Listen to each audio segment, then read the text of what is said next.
Hello everyone, here we are. I'm Ben Beckhart of Leading with Character, and I'm here with David MacLeod, a new friend that I've met at the Viking cruise ship of the romantic Danube.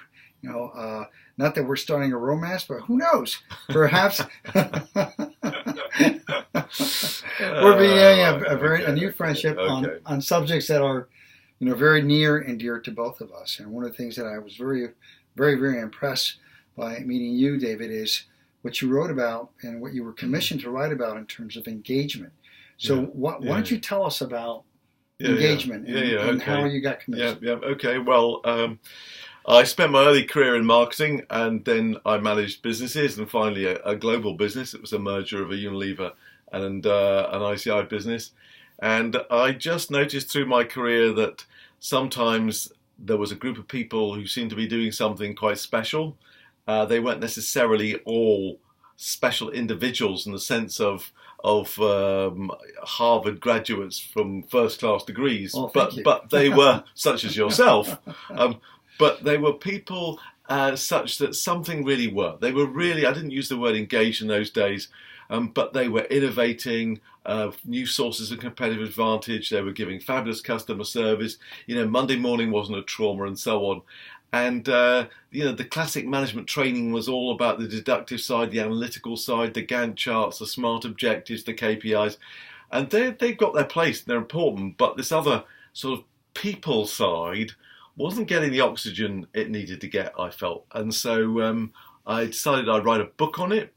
And that book was picked up by the British government, and I was asked with somebody else to write a report to the government. So it wasn't necessarily what the government thought, it was what did we find through a year of really hard work, talking to a whole range of organisations, and we tried to answer three questions. What is employee engagement? Is there any evidence it matters?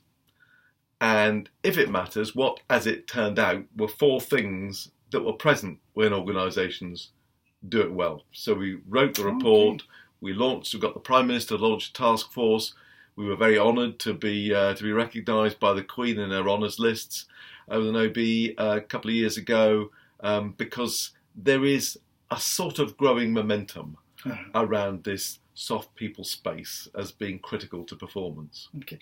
Just for our audience too, it would be worthwhile that you mention the name of your book, and also you mentioned OB.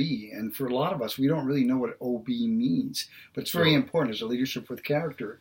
Because my understanding is, as an OB, is that you've done something for the community. The name of your book, so we have it all clear. It was a while ago, but it was called the Exra Mile. It was followed up, as I say, by this report to government, which is available on our website, which is www.engagesuccess.org. And that report is a more updated, even more thorough review of just why this topic's so important, with lots of case studies and so on. We went on as a movement, really, not for profit, just simply joining up people to share and learn together, with a website that tries to share best practice, tries to encourage people to take the topic seriously. And Nita Clark, the woman I've done this work with, and a whole range of fabulous people who've been with us, who've been seconded to the movement. We've tried to raise the profile of this topic and shine a light on good practice, and that essentially is what we try and do through a whole range of mechanisms. And then why don't you tell us what OB stands for? OBE. I'm slightly embarrassed to tell you. It stands for something like Order of the British Empire or something.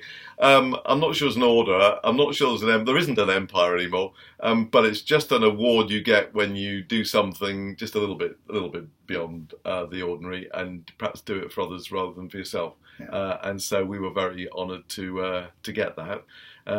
But it really reflected a huge effort by a massive number of people that said, hey, we got to get serious about the people side of a business.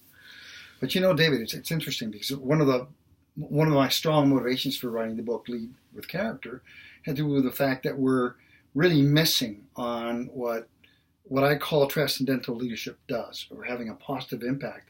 Like you said, it's about the soft side. So I was quite surprised to learn about what you had done, and I thought somehow management and leadership practice had if not forgotten about it, kind of set aside, like you said, not only to the quantitative and the analytical and sort of the process-driven type of tools and competencies, but also all these competencies that you and I learned about. Yes, you got to set a vision, and yes, you got to be an effective communicator, and yes, you got to be able to develop people.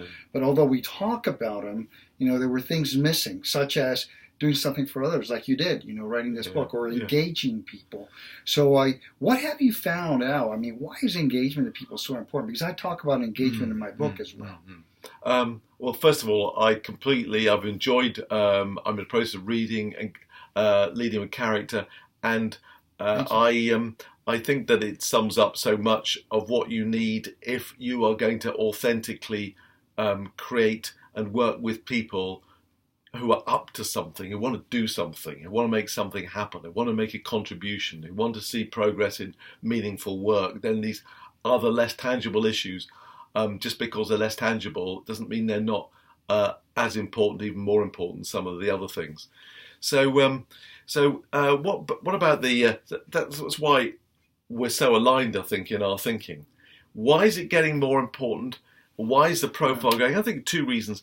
One is the correlation, the proven correlation between organisations where there's a great culture, where they are leading with character, where people are engaged. The correlation between that and organisational outcomes is becoming ever more compelling. 18% higher productivity, a big Gallup bit of research, twice the level of profitability when you compare top quartile with bottom quartile engagement organisations. Innovation, the top quartile, 69% of employees say work brings out my most creative ideas. The bottom quartile, 3%. And so on. Regretted leavers, the correlations are there. We've got a whole chapter on the correlations. Then, of course, there's the other issue. When you stand right back, what's happening with business? I mean, what are the pressures coming on business? And what do people expect of careers? People joining these days. If you look at the pressures, the rate of innovation, I love this expression, has your market been Ubered? I mean, things are changing things are changing so fast, no one can sit still. So it's only those who really innovate like crazy, who capture the digital opportunities, because if you don't capture the opportunities, someone's going to catch you. So the pressures are everywhere, and if you don't think about them constructively and work with people, they just end up being stress mechanisms. Sure. And then people, well-being goes down, the stress levels gets higher, they get less creative, they own issues less well. Now, the other way up, what do people expect of their work? They expect meaning and purpose. I think Senek's book, Start With Why, I thought that it's all in the title, really. People are better when they have a sense of why they're doing what they're doing. There was an organisation in the UK had 300 service contracts, and some were doing well, some weren't. So they did a big survey to find out what insights they could learn. Well, the first thing was obvious, that they were engaged employees and successful ones. And then they said, well, why? And the answer to why was that every one of the beginning of these projects, they hadn't started with a Gantt chart. They started with, why are we doing this? Yes. What will our contribution be? How will we feel? How will the client feel? Let's really understand that. Then we'll get to the mechanisms. So I think people are much better off when we have that kind of sense of purpose. People want that sense of purpose. People want to be dealt with in customer service, not just efficiently. They want a sense of humanity. They want a sense of enjoying talking to someone who's authentic with them and so on. And people want to be that. So the pressure for people expecting to be heard and listened to, the pressures bearing down on organisations either diminishes you as an organisation, makes it a less good place to work, or if these 4 things are present, then you can capitalise on the pressure. You capitalise on what people want. But I like the way you mentioned it in your book. When you were describing your book to me, you said there were 4 enablers. And you're saying these 4 very specific factors. And one has to do with a strategic narrative, which encompasses, I would think, purpose. Is that correct? Yes, that's quite right. And we found that it doesn't matter whether they were not-for-profit or they were private sector, public sector, there was always, in these successfully high engaged organisations, there was always a sense that ran through everyone of where we were in the past, where we are today, honest, our strengths and our weaknesses, and where we aspire to go in the future. Something I can relate my job to, something that makes me feel, pretty proud I work here, because it doesn't need to be saving the world. We can be the fastest, the best, the most innovative, whatever it is. It can be the most productive, because that's how we're going to maintain our position and offer employment and a career for people. But we've bought into something, and with social media and with the kind of ability just to all of us to contribute our thoughts and ideas, build it up with an intranet. I was in one organisation, they called it the Big Book of the Future, and everyone got like a couple of minutes to say what they were aspiring to, what the organisation, and they put it all together. They create this momentum, this energy, this effort to get somewhere and to feel that getting there will be worthwhile. Then, of course, there's all the Gantt charts and the KPIs, but they're there to rejoice in progress, not there to whip the laggards, to find those who are taking the mickey. It's about all of us together achieving something. So that first issue of what we call a strategic narrative, a story everyone holds in their head, that's really important. Yeah, but what's beauty, and one of the questions that I had is, yes, granted, let's say you define the aspiration amongst everybody.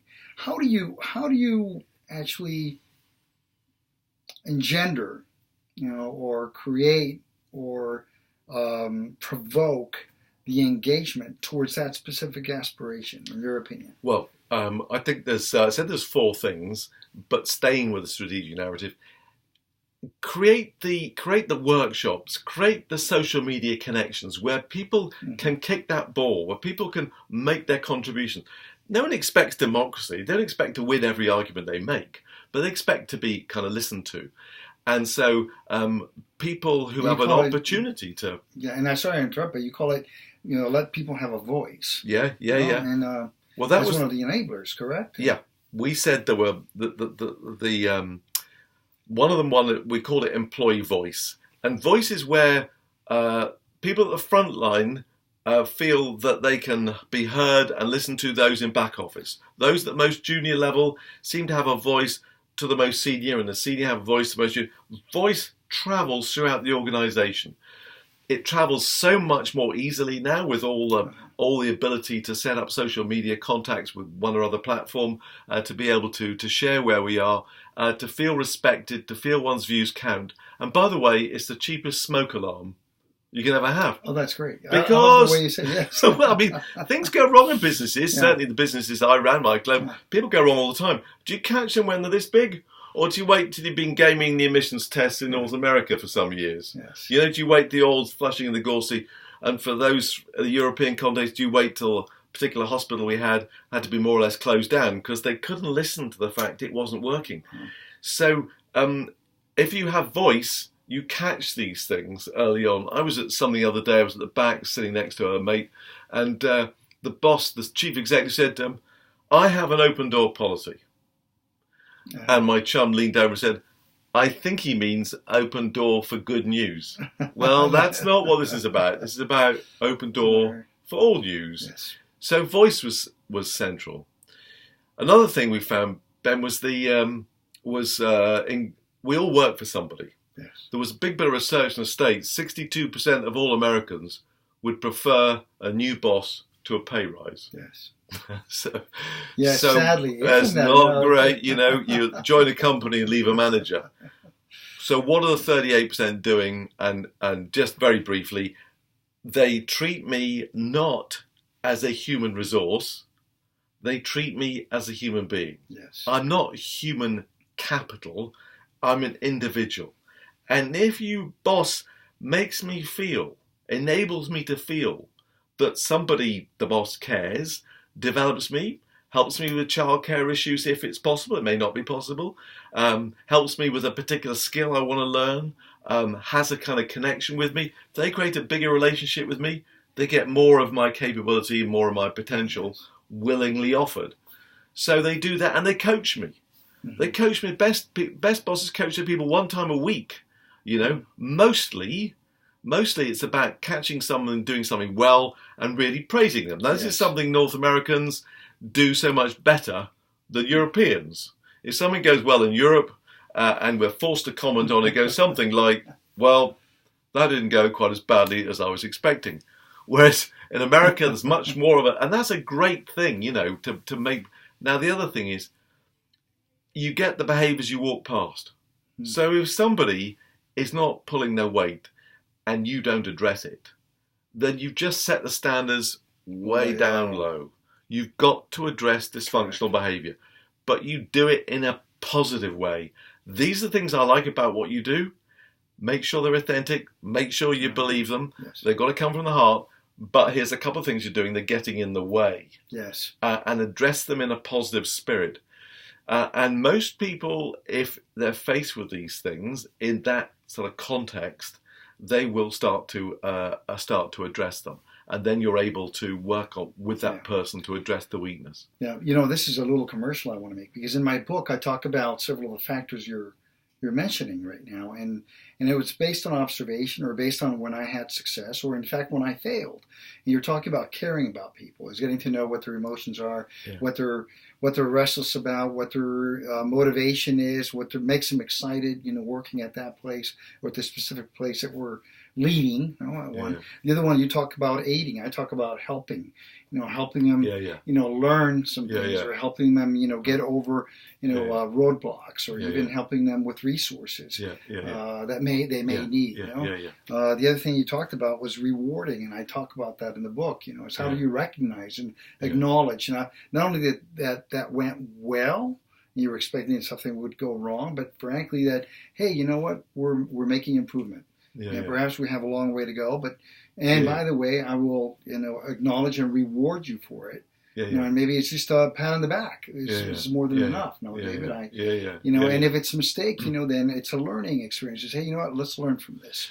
And then you talked about a social pact. I talk about you creating that pact with, as a leader, with your with your subordinates. Now, let me ask, why do we follow up as leaders? Why don't we really follow our own advice a lot of times? And we're sharing this with leaders today, and something is happening there. Is it because of the pressures you were talking about? I think the concept of leading with character is a powerful one, because it gets at this essence that people see in you. In a leader, they kind of trust some. They trust or they don't trust instinctively, because they see you and they read the signals and so on. And if you've really thought about your character, developed your character, you really thought about who you are and what you stand for, and you empathize and you do those things which are tough to do. I mean, let me give you an example. We did some research on barriers to engagement, and we interviewed a lot of chief execs, qualitative work. But you know what the biggest barrier was?